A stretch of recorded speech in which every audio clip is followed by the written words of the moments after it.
short notice matchup here. Jackson Mcvey versus Chris Ewert. I'm going to break it down, give you my prediction, see if we can maybe find a bet here. But anyways, man, let's get right into it. The odds. Chris Ewert is going to be a favorite here at minus 170. I know that the line opened and it was, wow, Ewert was plus 190. That's crazy, okay?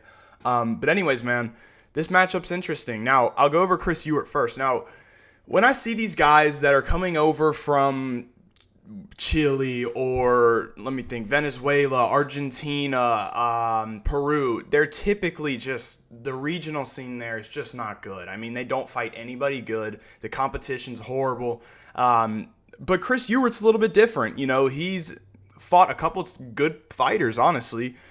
His best one is coming over Reese Watkins, who is a guy from Georgia. I mess with Reese Watkins, and I think he's a good fighter. But Ewert ended up beating him. Now, Chris Ewert's style's a bit interesting. He's a guy who can eat a lot of damage. You know, Peruvian, these Latin guys, specifically that come from like Peru and Chile, just have ridiculous durability. I always think. I don't know why, but and he's like that, man. He eats some big shots, you know.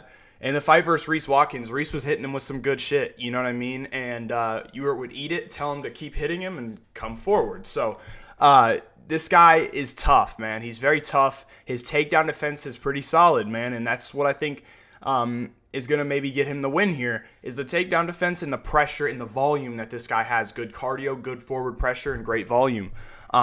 That's what he has against Jackson Mcvey. Now, when you look at Jackson Mcvey, long guy, 6'4", 77-inch reach. He's big. He likes to kick from the outside. He's not the best boxer, and he's got a slick submission game.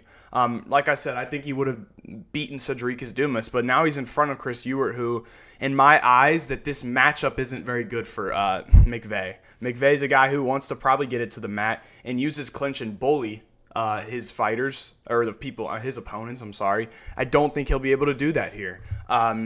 Jackson Mcvey, good kicks from range, solid clinch, elbows, knees, 6-0, 6 first-round finishes. You know, he's pretty good.